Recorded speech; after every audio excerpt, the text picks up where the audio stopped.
Hello my lovely Virgo. Welcome back sa channel kong It's Insightful B. Sa mga viewers dyan na nanonood at bago lang dito sa channel ko, huwag kalimutan, paki-like, paki-share, paki-subscribe ng aking channel. Thank you. At sa mga nag-subscribe ng channel ko, gusto ko magpasalamat po sa inyo at sa mga lagi pong nakaantabay at nagsusubaybay ng channel kong ito. Gusto ko po magpasalamat sa inyo. Maraming pong salamat. Okay, Virgo. Alamin na natin kung ano nga ba ang mensahe na gustong ipaabot para sa iyo.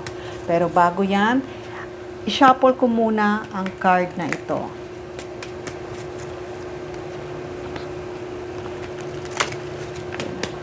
Okay, simulan na natin.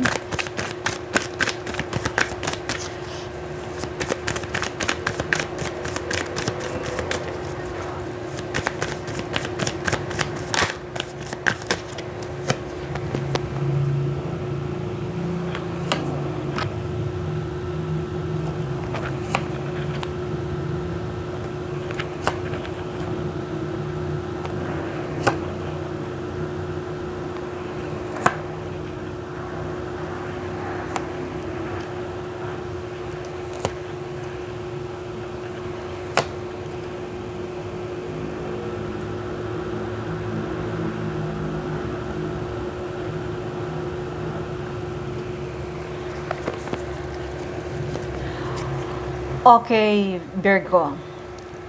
Sa nakikita ko, Virgo, alam ko saktan ka sa iyong past na relationship. Nasaktan ka kung nag-break up man kayo, nasaktan ka kung nagkahiwalay man kayo. Kasi, Virgo, nakikita ko kasi, kaya kayo nagkahiwalay dahil nga ito ay karmic relationship mo to. Nakita ko na hindi talaga siya para sa'yo. Kasi nakikita ko na may taong mas deserving para sa'yo. Nakikita ko na may paparating na talagang kamatch mo. Kaya kung ano man yung nangyari, kung ano man break up ang nangyari sa relasyon mo, ay huwag kang malungkot. Dahil alam ko na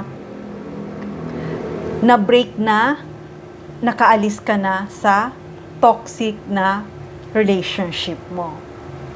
Kaya kung ngayon man ay gusto mo munang mapag-isa, okay lang yon. Kung gusto mo munang mag-focus sa career mo, okay lang yon. Kaya hindi ibig sabihin na broken-hearted ka, hindi ibig sabihin nagkahiwalay kayo, hindi ibig sabihin ay hindi mo na matatagpuan ang totoong pag-ibig mo. Kaya kung ano man yung nangyayari sa'yo, kung nagkaroon man kayo ng break-up, at naghahanap ka ng kasagutan kung bakit ganun ang nangyari sa relasyon nyo, nakikita ko na siya yung karmic relationship mo. Hindi talaga siya ang kamatch mo.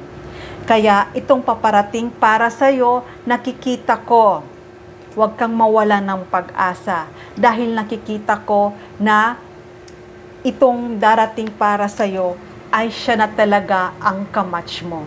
Alam ko, Virgo, napaka-emotional mo ngayon. Alam ko mapagmahal ka. Kapag nagmahal ka, ay binibigay mo ang lahat. Kapag nagmahal ka, talagang totoong pagmamahal. Kaya, itong darating para sa'yo ay kamatch mo. Ibig kong sabihin, talagang isa ring mapagmahal, totoo ring mapagmahal. Kaya kung iniisip mo na hindi ka nagwagi sa karelasyon mo from your past, nakikita ko ay isang matagumpay dahil nakaalis ka na sa karmic relationship mo. Dahil nakaalis ka na sa hindi magandang karelasyon mo. Kasi nakita ko talagang malaking pagbabago. Talagang nashock ka sa nangyari sa inyong dalawa. Nashock ka sa relationship nyong dalawa. Pero itong pagbabago na to ay napakaganda. Panalo ka. Hindi dahil nag-away kayo, gusto mo ikaw manalo, hindi ibig sabihin. Ibig sabihin kung nanalo ka, nakaalis ka na sa karmic relationship mo. Nakaalis ka na sa toxic relationship mo. Kaya itong darating para sa'yo ay talagang napakaganda. Kaya kung sa ngayon, nagpo-focus ka muna, ayaw mo muna na i-welcome ang bagong pag-ibig, i-welcome ang mga bagong relasyon, ay nakikita ko na huwag mong isasarado ang puso mo dahil itong paparating para sa'yo ay sinasabi ko, ito na talaga yung kamatch mo.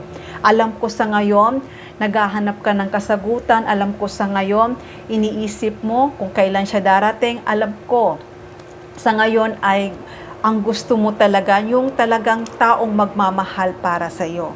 Pero huwag kang mag-alala kasi kung yung dating karelasyon mo man ay sinaktan ka, hindi maganda ang treatment para sa'yo, nakikita ko na hindi siya nagkakaroon ng peace, hindi siya makatulog. Hindi siya nakakatulog ng maayos kasi nakikita ko na nagsisisito na nawala ka sa buhay niya. Kasi nga, bakit? Kasi alam ko naman na pinakitaan mo siya ng maganda, pinakitaan mo siya ng mabuti at talagang totoo ang pagmamahal mo para sa kanya. Kaya ngayon, itong tao na to na from your past ay talagang sa ngayon, hindi siya makapag-concentrate. Iniisip niya na gusto niyang bumalik sa iyo para magkaroon siya ng peace. Pero talagang nahihiya siya na bumalik para sa iyo kasi feeling niya na hindi maganda yung ipinakita niya para sa iyo. Kaya Virgo, kung ano man itong nangyayari sa iyo, maging masaya ka kasi talagang itong darating para sa iyo ay talagang siya talaga ang kamatch mo. Siya talaga ang kamatch mo. At nandito rin yung judgment. Nandito rin yung judgment na yung taong nanakit sa'yo ay makakatanggap siya ng hindi maganda. Kasi nga alam ko na ikaw ay talagang mapagmahal na tao. Kaya ngayon, Virgo, nakikita ko na talagang magiging masaya ka sa piling ng tao nito.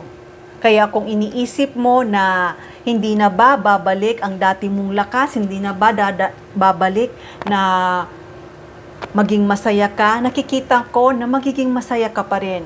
Kaya kung sa ngayon ay nagkakaroon ka ng space, ayaw mo munang makipaghalubilo kahit kanino, ayaw mo munang makipag-usap, ay huwag mong gawin yan. Huwag mong gawin yan. Gumawa ka pa rin ng paraan para lalo kang maging malakas. Kasi ibalik mo yung energy mo, ibalik mo yung dati mong lakas. Kasi nga nakikita ko, yung hinihintay mo ay paparating na siya. Ito na yung time na matatagpuan mo na ang totoong pag-ibig mo. Kaya kung ano man yung mga plano mo dati, na plano mo sa dati mong karelasyon, kalimutan mo na yon. Kasi nakita ko na nagwagi ka pa rin dahil nakaalis ka na sa karmic relation mo. Kaya hindi lang yon Virgo. Talagang itong tao na to na from your past ay talagang hindi siya nagkakaroon ng katahimikan sa buhay. Hindi siya makatulog. At darating din ang araw na kukontakin ka niya at hihingi siya ng tawad sa iyo. Kaya kung humingi man siya ng tawag sa iyo, patawarin mo at i-let go mo na siya.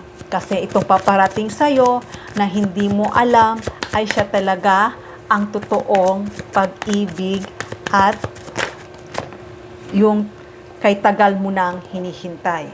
Kaya kung may nag-end man, kung nagwakas man ang iyong relasyon sa past mo, eto, nakikita ko talagang may bago kang pag-ibig. Itong pag-ibig na to ay tunay, dalisay, talagang ibibigay sa'yo. Ibubuhos din sa'yo ang pagmamahal na tulad ng pagmamahal mo. Kaya, huwag ka nang mag-worry dahil talagang magiging masaya ka rin. Nakikita ko na may isang tao na nagkakagusto para sa'yo. Maaaring boss ito, maaaring manager to, maaaring supervisor to, or maaaring may katungkulan ito sa buhay. Itong tao na to ay nagkaka-crush sa iyo. Kaya, huwag mong isarado ang puso mo.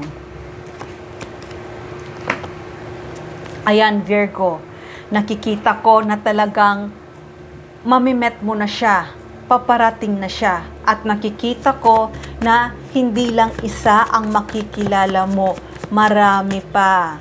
Marami kang mamimet, marami kang makikilala. Kaya, it's time na, Virgo, para kalimutan mo yung past. It's time na rin na talagang makamove forward ka. Dahil hindi mo lang nakikita ang darating na maganda para sa iyo.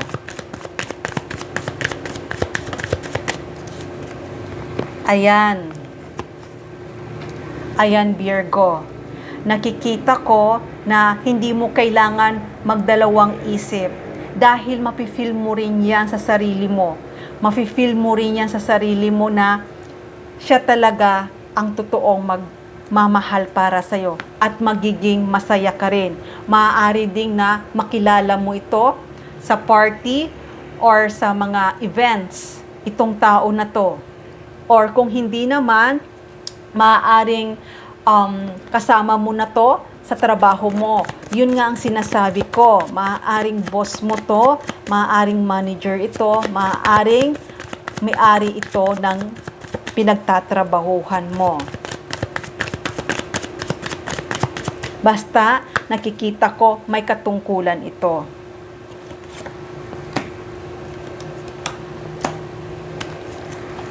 Kaya ngayon, nakikita ko talaga end na. Mag-e-end na ang pagsasuffer mo. Mag-e-end na rin yung mga talagang wala na talaga. Kaya kung ano mang pinagdaanan mo sa past relationship mo, kung lagi kayong nag-aaway, hindi kayo nagkakaintindihan, maaari din about sa financial, maaari din kung nag-iisip kayo kung sino ang gagastos or kung sino ang manlilibre o kung sino ang magbibigay ng pera. Nakikita ko na itong pag-aaway niyong dalawa ay talagang mag-e-end na. Kaya kung ano man sugat ang nararamdaman mo sa ngayon, nakikita ko ay talagang mahihil din. May pag-asa. May pag-asa. Talagang end na talaga. End na talaga yung past relationship mo. No more second chance. Kasi nga, itong darating para sa'yo ay napakaganda. Kaya kung dati nasaktan ka, nakikita ko talagang mahihil ka din. Kung ano man yung sakit ang naramdaman mo, nakikita ko mahihil ka din. Itong paghihil mo to, talagang magiging maganda. Magiging maganda. Kaya kung ano man yung sugat na naramdaman mo from the past ay hindi mo na mararamdaman sa ngayon. Dahil itong paparating para sa'yo ay siya talaga ang partner mo. Dito ka sa taon ito na magiging masaya. At mararamdaman mo na buo ka, na ibibigay talaga sa'yo ang totoong pag-ibig. Ayan, kaya be patient. Be patient kasi magiging masaya ka rin. Huwag kang mag-isip na hindi mo na matatagpuan yon, Virgo. Dahil nakikita ko, ikaw ay isang taong mapagmahal. At nakikita ko rin na napaka-strong mo. At nakikita ko rin talagang ma-overcome mo ito na pinagdadaanan mo sa ngayon. Kasi, kung sino man yung past mo, dati, ngayon ay nagsisisi siya. Nagsisisi siya kasi hindi niya alam kung paano kanya haharapin. Dahil nga, hindi kanya trinit na maayos. Pero itong tao na to ay umaasa pa rin at kahit na nasaktan din siya sa nangyari sa inyong dalawa, umaasa pa rin siya na bigyan mo siya ng second chance or hihingi ito sa'yo ng apology. Hihingi itong tao sa'yo ng apology. Pero nakikita ko na alam mo na hindi talaga siya para sa'yo dahil naniniwala ka pa rin na hindi mo talaga siya kamatch at may tao pa rin na darating talaga para sa'yo. At alam ko na itong darating para sa'yo ay talagang hindi ka na mahihirapan. Hindi ka na mahihirapan. Kaya kung ano man pinagdadaanan mo, kung nahihirapan ka man mag-move forward, alam ko talagang mabibreak ito. Dahil ang darating para sa'yo, siya talaga ang kamatch mo. At hindi lang yon. Once na-met mo na itong tao na to, nakita ko na talagang magkakaroon ka ng magandang blessing sa taong ito. At ang blessing na to talagang magiging stable ang buhay mo, magiging maayos ang buhay mo. Dahil itong darating para sa'yo ay talagang napakaganda at magiging masaya ka. Kaya Virgo, nakikita ko na kung ano man yung wini-wish mo, na matagpuan mo yung totoong pag-ibig na tulad ng ibinibigay mong pag-ibig sa isang tao, nakikita ko ay magkakaroon ng katuparan at in the end talagang magiging masaya ka sa taong ito. Okay Virgo, hanggang dito na lang muna ang aking mensahe. Sana nagustuhan nyo. Huwag kalimutan, paki-like, paki-share, paki-subscribe ng aking channel. Love and peace. Mwah.